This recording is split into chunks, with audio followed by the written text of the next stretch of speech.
ログイントゥアスミニボイストレーナーのつるさんです。皆さんいかがお過ごしでしょうか。今回の動画はですね、先日 INI 公式 YouTube チャンネルより公開された INI スタジオ木村柾哉&藤巻恭介鱗オリジナル by 畑基博、こちらを見て細かすぎる歌声解説やっていきたいと思います。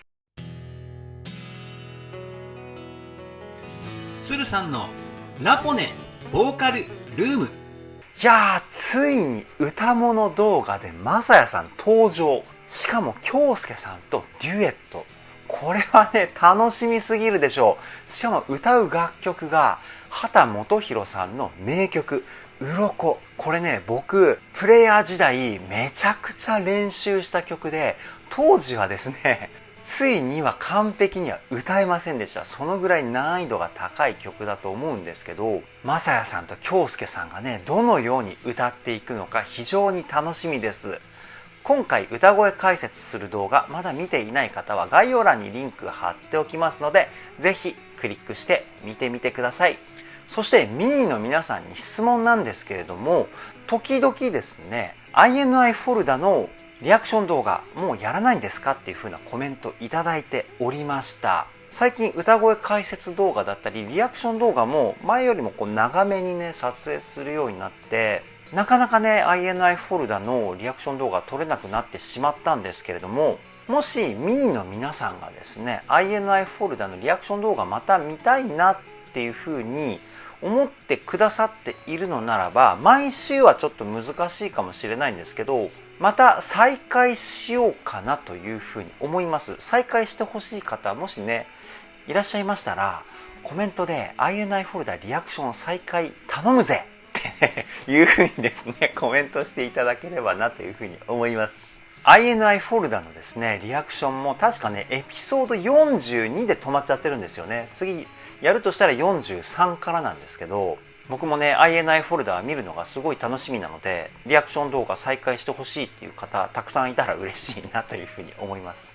つるさんのラポネボーカルルーム、こちらのチャンネルは私つるさんが大好きな INI を筆頭にラポネ所属アーティスト、そして現在つるさんが気になっているアーティストの魅力をボイストレーナー目線で伝えるリアクション動画と歌声解説動画をメインで公開しているチャンネルです。今の話を聞いて気になった方はぜひチャンネル登録、高評価よろしくお願いします。それでは早速 INI スタジオ木村柾哉&藤巻恭介鱗オリジナル by 畑基博歌声解説していきたいと思います。さあ、おい、いやー、鱗ですよ。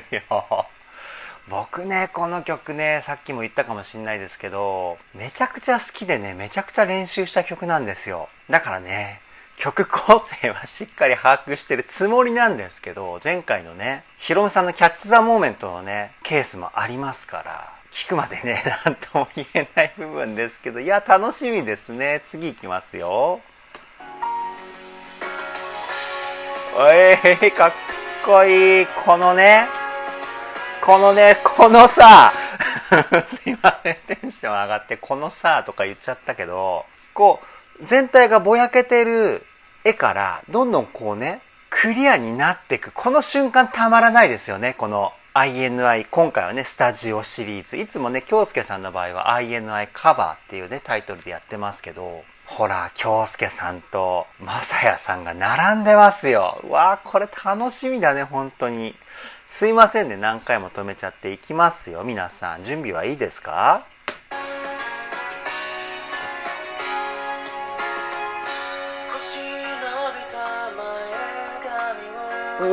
うわ、優しい声だね。最初は柾哉さんなんだね。すごくねバランスのいい歌声なんですよ。これね毎回ね歌声解説する前には説明してるんですけど、人の体には代表的なね声を響かせるポイントが3つあります。胸腔共鳴、口腔共鳴、鼻腔共鳴と言われる、それぞれ肺の中、口の中、鼻の中、この3つの響きのバランスをどういう風に作るかによって声質は決まってきます。で、今のまさやさんの場合はですね、3対3対4、全体を10とするとね、このぐらいの割合なんですよね。で、やや鼻が多めになってるところが声の温かみ、ここにつながっています。もう一回聞いてみましょ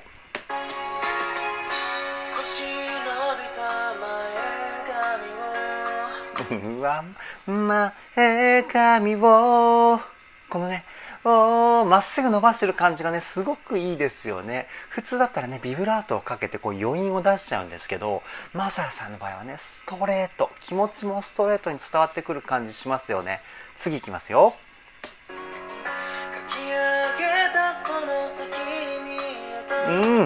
書き上げたその、このゲーターのところをね、こう声を張ってる感じがね、すごく情熱的ですよね。もう一回聞いてみましょう。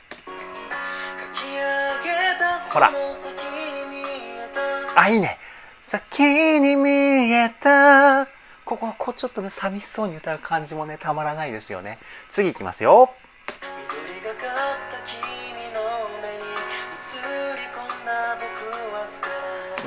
全体的にやっぱストレートですよね。癖がない歌声っていうんですかね。一つ一つの音がね、しっかりとこうね、発音されてるっていうか、そこがね、素晴らしく素敵かなというふうに思います。もう一回聞いてみましょ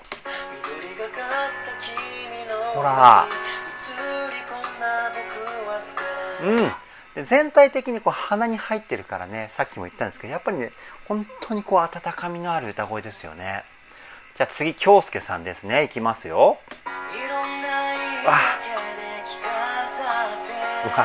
安定したこのね、歌のうまさね。京介さんの場合はね、もうすでにここでね、ミックスボイスという声です。地声と裏声の中間の声ですね。だからね、結構 A メロからね、高い音域だと思うんですけど、すごくこうね、優しく、ふわっとね、楽に出してるっていう感じがすると思うんですけど、それね、地声と裏声の中間の声、裏声の要素が混ざってるから、その分ね、こう、ソフトに歌えるっていう声なんです、ミックスボイスって。もう一回聞いてみましょう。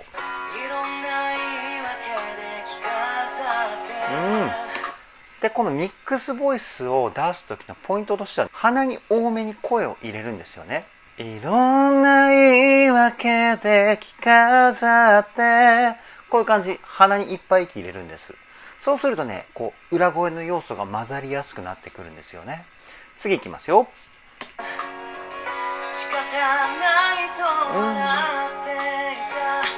美しいね。で、ミックスボイスね。この辺から腹筋にこうグッと力が入ってきてるような感覚がします。腹筋に力が入るとね、声に張り感がこう強くなってくるんですよね。もう一回聞いてみましょう。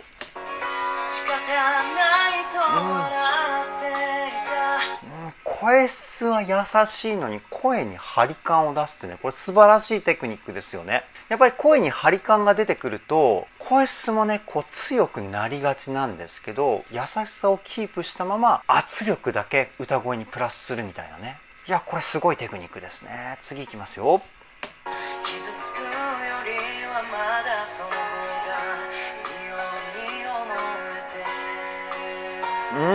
一回山場を作って、で、今聞いたポイントで徐々にこう、しっとりさせていくみたいなね。山を作って、スーッとこう締めていくみたいな感じの表現の仕方でしたよね。もう一回聞いてみましょう。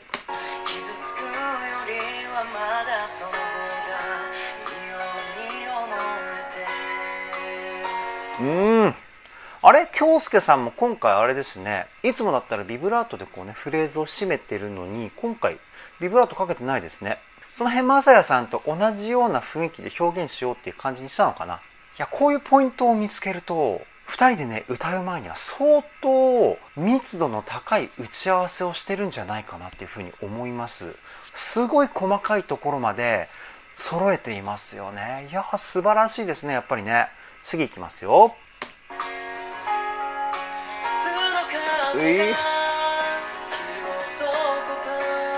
ここで一回止めさせてください。やっぱりね、このストレートな歌声がたまらないですよね、まさやさん。少し前にね、まさやさんのデビュー前から現在までの歌声の進化動画っていうのを公開しました。このサムネイルの動画で概要欄にもリンク貼っておくんですけど、京介さんのやつもね、公開してるんで、京介さんのやつもこのサムネイルでですね、概要欄に URL 貼っとくんで、気になった方はね、ぜひ見てほしいんですけど、まさやさんデビュー前から現在まででね、ラウドまでですっごい歌うまくなってるんです。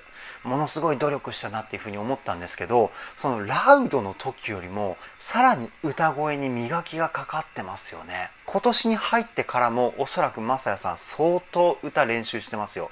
もう一回聞いてみましょ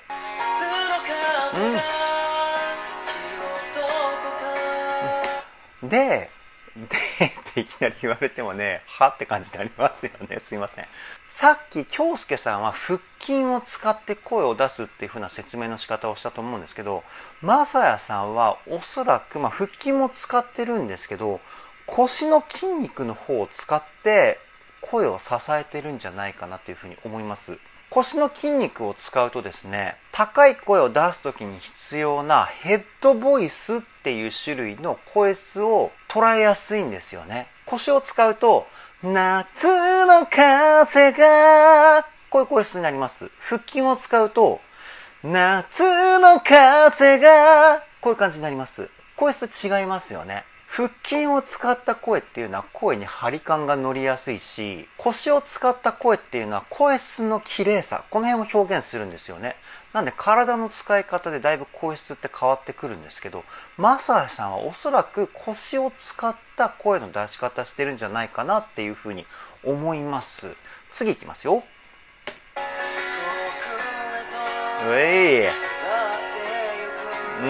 いいね。低い声もね、すごくこう色気のある歌声ですよね。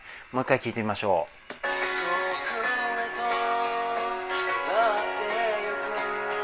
全体的にちょっとね、ウィスパーボイスも入ってますよね。ウィスパーボイスっていうのは声にね、こう息の音を混ぜるテクニックをウィスパーボイスって言うんですけど、遠くへと奪ってゆくみたいな、こう息の音のサラサラサラっていう音を乗せることによって雰囲気の柔らかさだったり、こうね、耳元で囁いているような雰囲気をね、表現することができるんですけど、低い音域をね、歌う時のまさやさんの声はウィスパーボイスを使ってんじゃないかなっていうふうに思います。次いきますよ。おい。いや、高音がめちゃくちゃ綺麗ですね。この辺は腰じゃなくて腹筋に力が入ってるかな。声の張り感がね、だいぶ出てきたと思うんですけど、もう一回聞いてみましょう。ここ腰。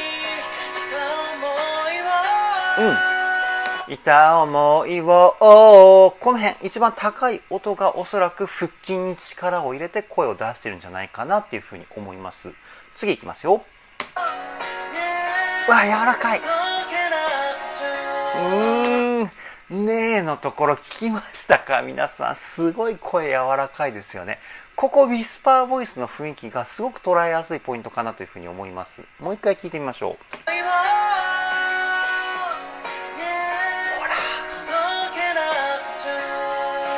う。ねえのとこやばくないですか皆さん。すごく優しい、すごく柔らかい。このねえがあるから届けなくちゃっていう歌詞がね、すごくこうね、心に響きますよね。次いきますよ。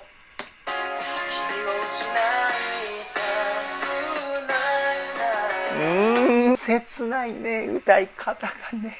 これは素晴らしすぎますね。もう一回ね、まさやさんの切ないフレーズ聞いてみましょうよ、皆さん。ほら、これね、表情で声の雰囲気を作ってんじゃないかなっていうふうに思います。すごくね、こう切ないような、悲しいような顔の表情してましたよね、まさやさん。声っていうのは顔の表情によってものすごく影響を受けます。明るい表情の時は明るい声が出るし、暗い表情の時には暗い表情が出ます。なので顔で表現した感情がそのまま声に乗るんですよね。なのでね、今のまさやさんのポイントは顔の表情にね、注目して見てみるとわかると思うんですけど、すごくこう悲しそうな顔で歌ってたんですよ。だからそういうふうにね、顔の表情で感情表現をしてたんじゃないかなというふうに思います。次いきますよ。いや、最高ですね。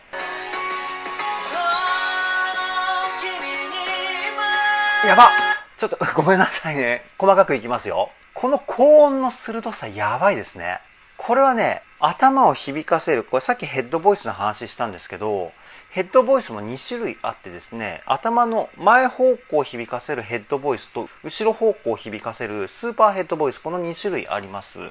で、今までの京介さんっていうのは声域ね、柔らかい雰囲気がすごく印象に残ってると思うんですけど、それってスーパーヘッドボイス、後頭部を響かせるタイプの声質の特徴なんですけど、今回はですね、頭の前方向ヘッドボイスですね、こっちの響きを使った高音なんです。ヘッドボイスを使って、で、ミックスボイスを使った今の声なんですけど、すごく声が力強いですよね。これね、今までの京介さんになかった声なんじゃないかなというふうに思います。もう一回聞いてみましょう。ほら。ほら。こう、キラキラキラキラっていうね、輝いているような声の質感あると思うんですけど、これはヘッドボイスの響きなんですよね。いやー、すごいですね。次いきますよ。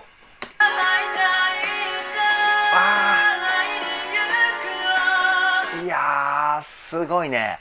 で、ヘッドボイスプラス地声の成分である胸腔共鳴の響き、こちらが高音域でもプラスされてるんですよね。これは京介さんの歌声進化動画の方でも解説してるんですけど、2024年は胸腔共鳴の響きを鍛えたんじゃないかっていう風なお話、その動画でしました。詳しくはね、そちらの動画の方をチェックしていただきたいんですけど、だから高音に関しては2024年京介さんはものすごく進化してます。今まででも神レベルだったのに、もうね、神様の神様くらいになってると思いますよ。いや、すごいですね。もう一回聞いてみましょ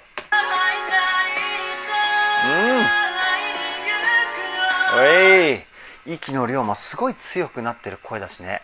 いや、もうね、すべてを鍛えてると思います。いや、素晴らしい。次いきますよ。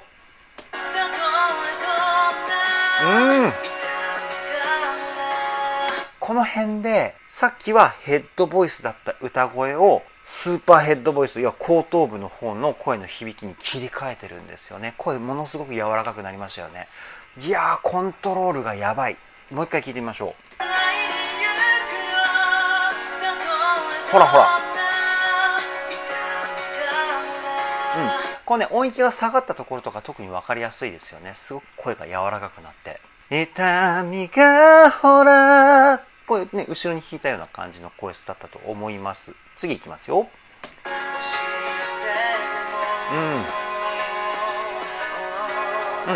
さっきのね、声質をキープしたまま今のところにつながっています。次いきますよ。おい！うわー、すごいね。高音なのに、ここまで声が細くならない。これはものすごいテクニックなんですよ。で、声が細くならない理由としては、胸腔共鳴の響きをですね、高音でもキープしている。要は低音域と同じぐらい胸腔共鳴の響きをですね、高い声でも出してるんですけど、高い音っていうのは、この胸腔共鳴の響きがキープしにくいんですよね。ものすごく難しいです。なので高い声っていうのはどうしてもね、声質が細くなるんですけど、まさやさんの今の高音、全く声質細くなってないですよね。これはね、歌の基礎的な部分がものすごいレベルの高い証拠なんですね。もう一回聞いてみましょう。ほら。ほら。ほらほらほらほら、すごいですよね。で、高いところ、ここもミックスボイスなんですよ。裏声と地声の中間の声ね。で、そこに胸腔共鳴の響きをですね、地声で声を出していた時並みにですね、ミックスボイスに響きを混ぜてます。ものすごいテクニック。やばいね。次いきますよ。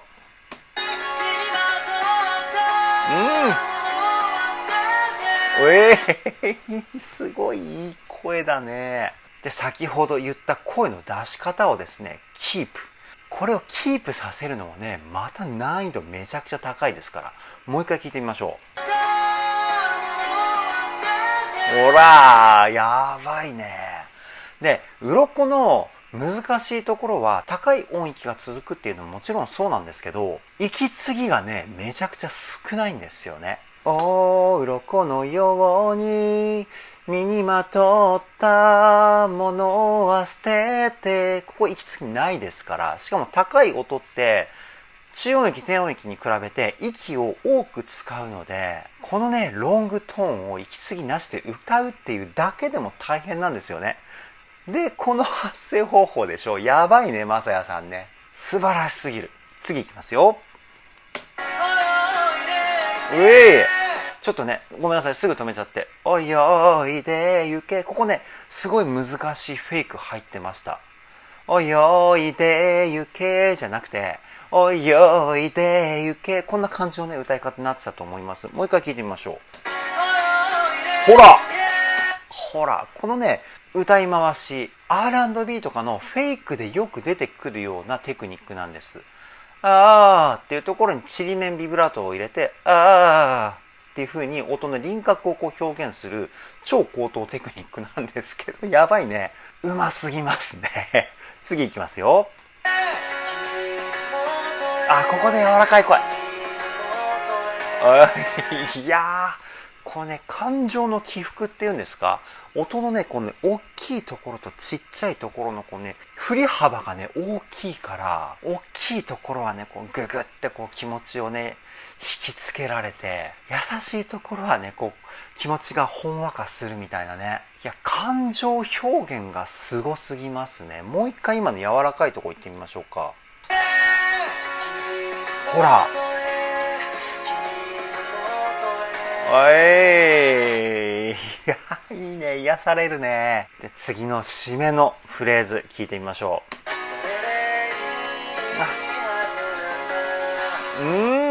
それでいいはずなんだ。こんな感じの声の作り方かな。最後はこう声質をこうはっきりさせたというか、声のね、輪郭がはっきりしてるみたいなね、そんな感じの歌い方だったと思います。もう一回聞いてみましょう。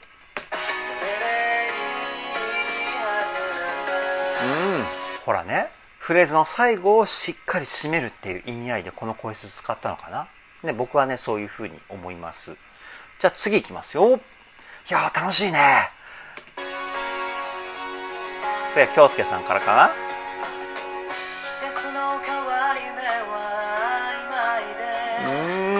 京介節が出てますね。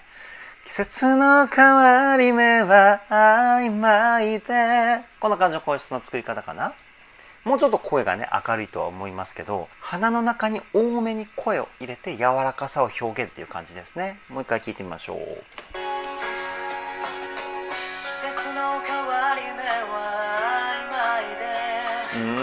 優しいね。癒されるね、この声ね。いやー、めちゃくちゃ好きだな、やっぱりね。次いきますよ。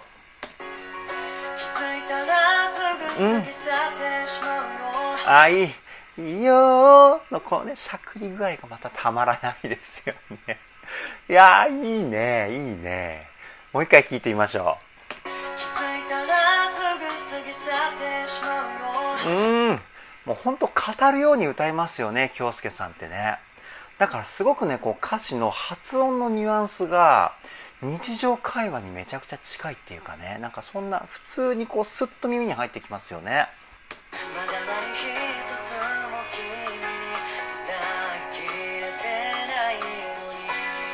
ほらすごくこう話すように歌う京介さん。やっぱりね、こういうね、話すようにとか、日常生活の言葉の使い方とかだったりね、そういうのを歌に導入すると、やっぱりこうね、人の耳っていうのは自然にこう耳が向くようになってるんですよね。逆に言うと、そういう風に歌わないと感情は伝わってこないっていうか、あくまで歌っていうのは感情を伝えるものですから、いくら上手くてもそこに人間味がなかったら感情は伝わらないというかね。だから京介さんの歌声はね、ものすごく人間味のある歌声だと思います。もう一回聞いてみましょう。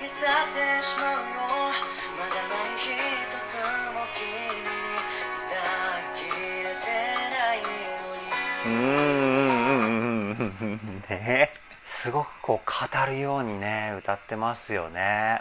いやー、素晴らしいです。次いきますよ。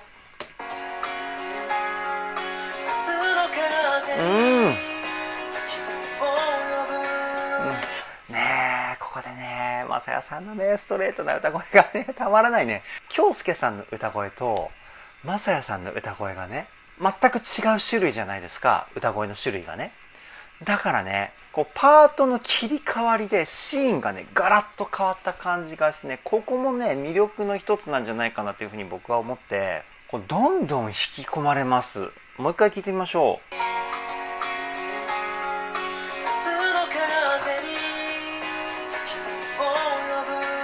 いいねいいね。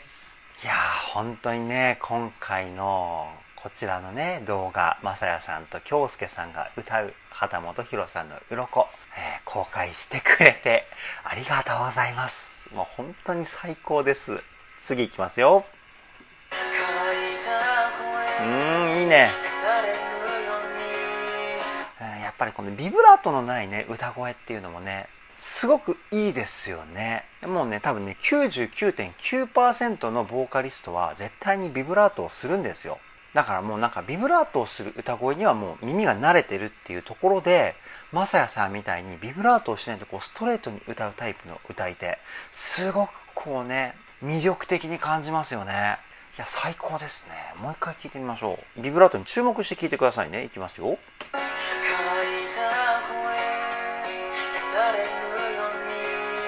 ほらフレーズの語尾とかね、ラララララララララみたいな感じ、ちょっとねフォールみたいな感じのが入ってましたけど、ノンビブラートですよ。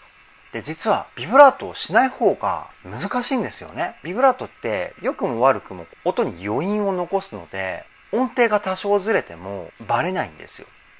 でも音をまっすぐ伸ばすって音程がずれると一発でバレてしまうので、まさやさんみたいな歌い方の方がね難易度が高かったりするんですけど、あえてねその表現にチャレンジするまさやさんのね歌に対する姿勢素晴らしいですよね。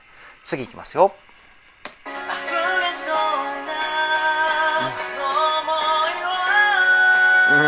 あのねここ息吸ってもいいんですよ。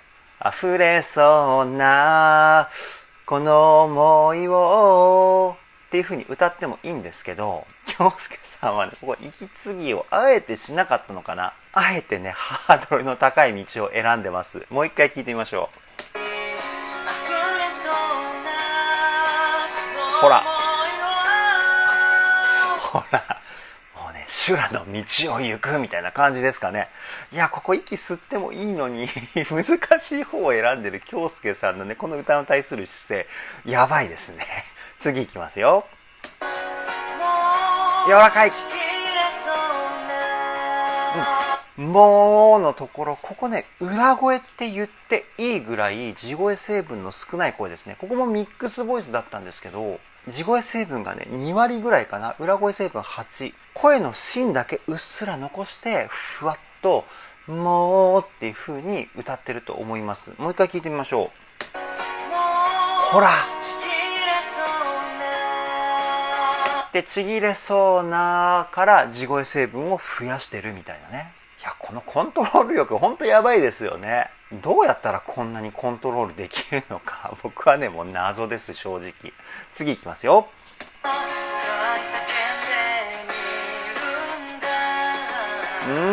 さらっと歌ってる感じでもしっかりねダントントンダントントンのところにしっかりアクセントが入ってるからリズミカルに聞こえるんですよね。もう一回聞いてみましょう。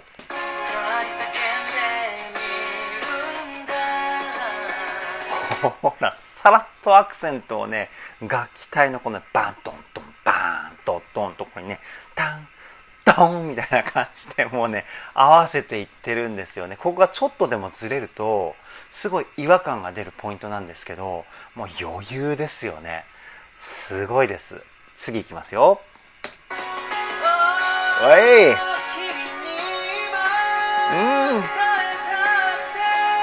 一回ここで止めます。すごい力強い声ですよね。もう腹筋を前面に使ってもう感情をぶつけるみたいな歌声。今までの中でこの曲始まってから一番こう感情がこもってる歌声なんじゃないかなというふうに思います。で動画だとよくわからないかもしれないんですけど、声量もねかなり出してるんじゃないかなというふうに思います。もう一回聞いてみましょう。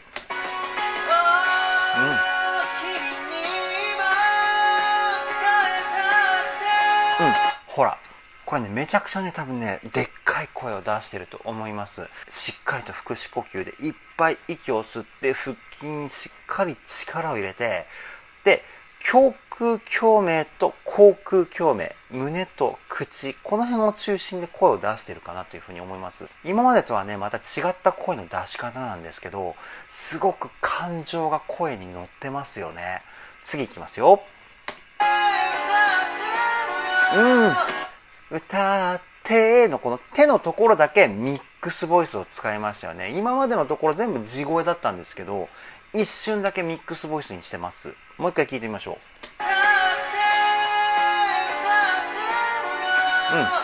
てるよのところ、ちょっとね、声質が柔らかくなりましたよね。これね、ミックスボイスに切り替えてます。次いきますよ。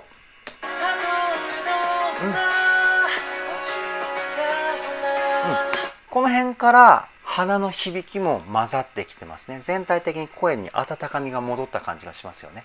もう一回聞いてみましょう。ほらほらほら。いいね。やっぱりこうね、声のね、ダイナミクスっていうんですけど、その音量差のことを音楽用語では、大きいところからちっちゃいところ、このね、振り幅がたまらないですね。次いきますよ。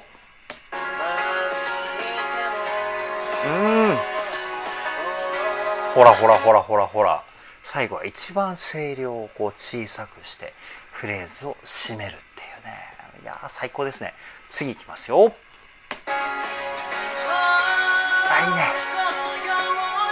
いね。このね、今のね、うわーっていう風にクレッシェンドして入ったんですよね。そこまでね、大げさな感じではないので分かりにくいかもしれないんですけど、こう、うわーっていう風にね、こう、聞いてる人の耳をこう引き込むようなクレッシェンド。このニュアンスたまらないですね。もう一回聞いてみましょう。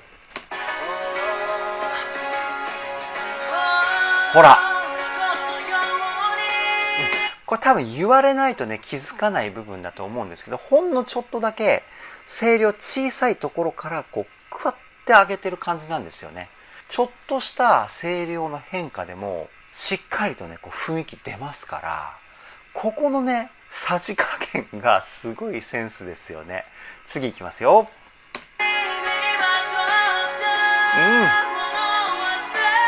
おい、もう声量対決みたいな感じになってますよね。まさやさんの声量に対して京介さんもねめちゃくちゃ多分ねさっきのサビよりも声量出して歌ってると思います。声がねめちゃくちゃ力強い。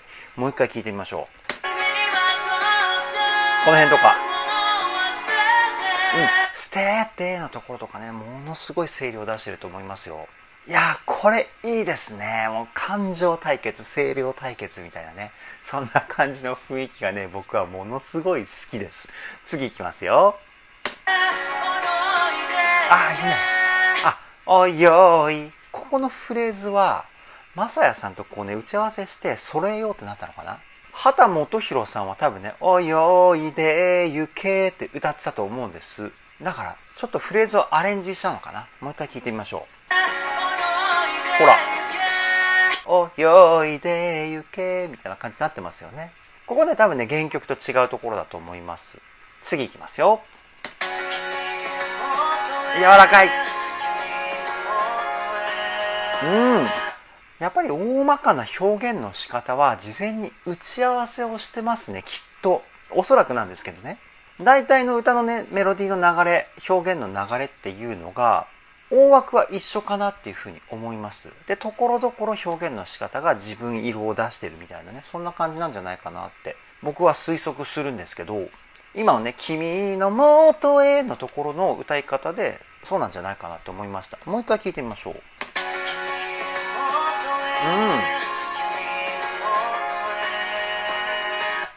やっぱりね、君の元へのところでこうね、声量がこうふーっとこうね、下がっていくような表現。これまさやさんと同じ表現かなというふうに思います。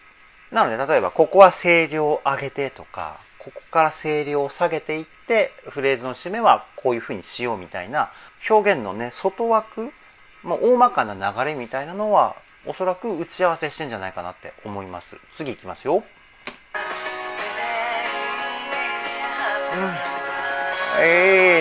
それでいいはずなんだ。ここね、裏声に一瞬こうくるっとねひっくり返した感じがすごくセクシーでしたよね。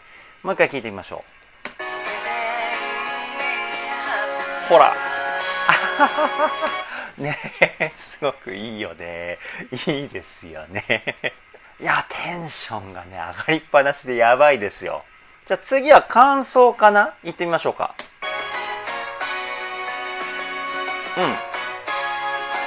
あ、なるほどね。あ、こっからね、歌い出すと思うんです。もったいぶりますよ、僕はね。でも原曲だと、そのままね、アップのままサビに突入なんですけど、今のね、曲の雰囲気を聞くと、ちょっとしっとりするのかな。聞いてみましょう。わっ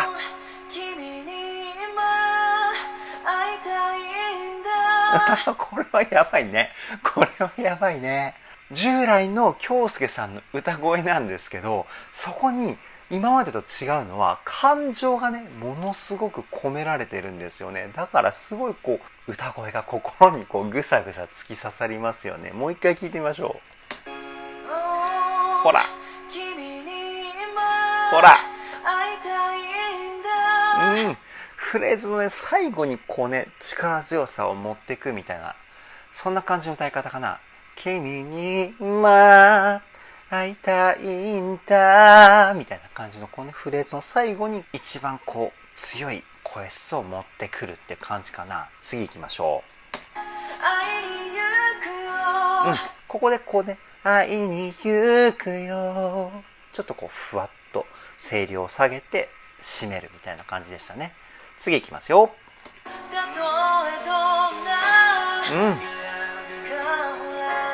いいね。メロディーを崩し始めてますよ。もう一回聞いてみましょう。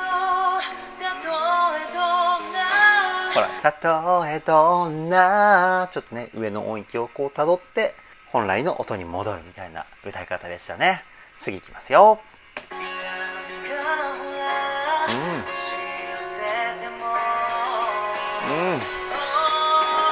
いいね。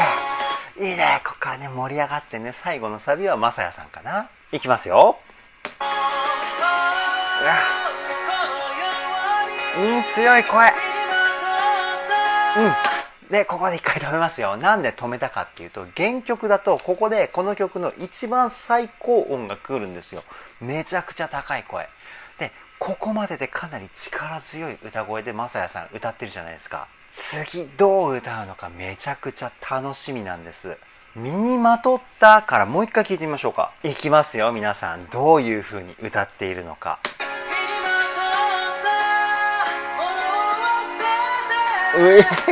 そうきたか。声の力強さをキープしたままミックスボイスで高い音をポンっていう風にね捉えるっていう歌い方、これめちゃくちゃ器用な歌い方ですよ。もう一回聞いてみましょう。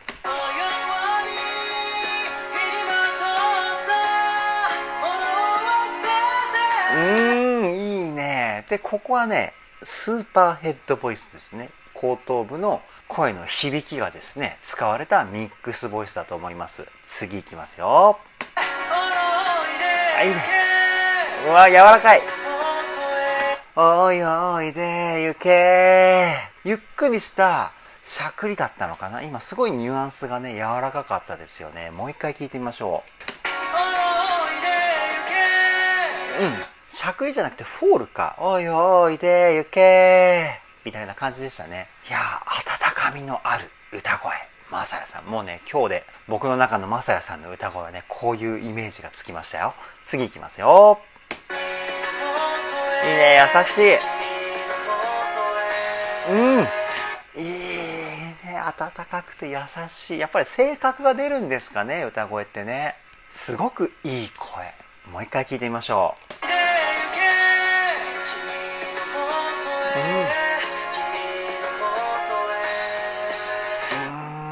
優しいよね。いやー、いいね。次いきますよ。サビのね最後だと思います。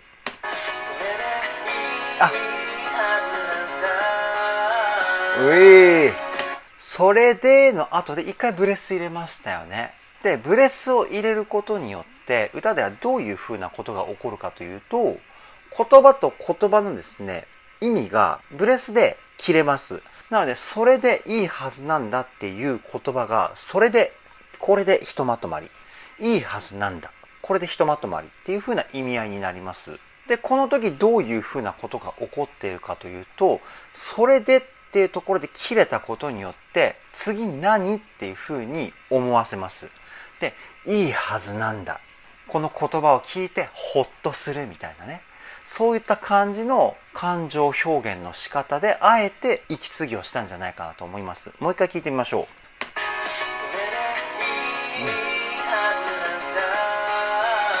いやー、いいですよね。最高ですね。次ね、アウトロ聞いていってみましょう。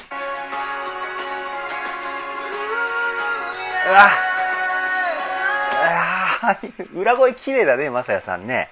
ごめんなさいね、今京介さんのねフェイクが始まったところの直前で止めちゃった。ごめんなさい。もう一回ちょっとまさやさんの裏声をねちょっとね確認します。いきますよ。ほらほらほら、裏声もねすごくね声が太いんですよ。僕がやるとねこういう風に細くなってしまうのに、もうね地声とあんまり変わらないぐらい裏声が太いんですよね。いいなぁ、この裏声は羨ましい。じゃあ次京介さんのフェイク聞いてってみましょう。さすが声の伸びがねやっぱいいですよね。でね、マイクのこうね離れたところからこうね近づくことによってね声がこうねどんどん近づいてくるっていう風な雰囲気を出してるんですよ、京介さん。もう一回見てみましょう。ほらほらほらほら、こうちょっとこうマイクがあってこうねちょっとだけなんで、ほんの5センチぐらいの差なんですけど、これでねこう声の遠近感を表現してるっていうか、これハンドマイクだったらねもっと分かりやすいんですけど、このレコーディング用のマイクはねすごく感度がいいので、ちょっとこう動いただけでもねこう距離感表現できたりするんですよね。じゃあ次いきますよ。いいね。いいこのツーショット、このツーショットいいね。いやー、なかなか見れないですよね、このツーショットは。続きいきますよ。もうちょっとで終わっちゃうんですけどね、動画が。いやー、まさや京介、ちょっとここで止める。いいね、カバーレットバイまさや京介つってね。いやー、なんかね感動しちゃいますね。あとねもう5秒あるので最後までしっかり見たいと思います。はい、終わりました。いやー、素晴らしい作品でした。INI スタジオ木村雅也&藤巻京介鱗オリジナル by 畑基博見ていき、そして解説していきましたけれども、素晴らしすぎますね皆さん。カバーシリーズにね雅也さんついに登場っていう感じで、今年に入って僕のね鶴さんのラポネボーカルルームで公開した INI のリアクション動画だったり歌声解説動画でミニの方々からですね、今年は雅也さんは歌に力を入れてますっていう風な、そういう風なねコメントをいただき教えていただきました。なのでそういうのもあって今回のカバーシリーズ雅也さん登場なのかなっていう風に今ちょっと思ったんですけど、多分ね今回がスタートっていうことで今後もね歌物の動画とかどんどんこう公開してくれるんじゃないかなという風に思って、そうなるとすごくね楽しみが増えるじゃないですか、ミニの皆さん。いや今年もねもう下半期に突入していろんな INI をね見せてくれるんじゃないかっていう風にね思ってね、ちょっとね今ワクワクしてるんですけど、そのうち雅也さんソロで歌の動画とかも公開してくれんのかな。そうなってほしいですよね。いやー、今後の INI 楽しみです。これからも全力で応援していきたいと思います。それでは今回の動画はここで終わりです。動画の内容を気に入ってくださった方はチャンネル登録、高評価よろしくお願いします。ではボイストレーナーの鶴さんでした。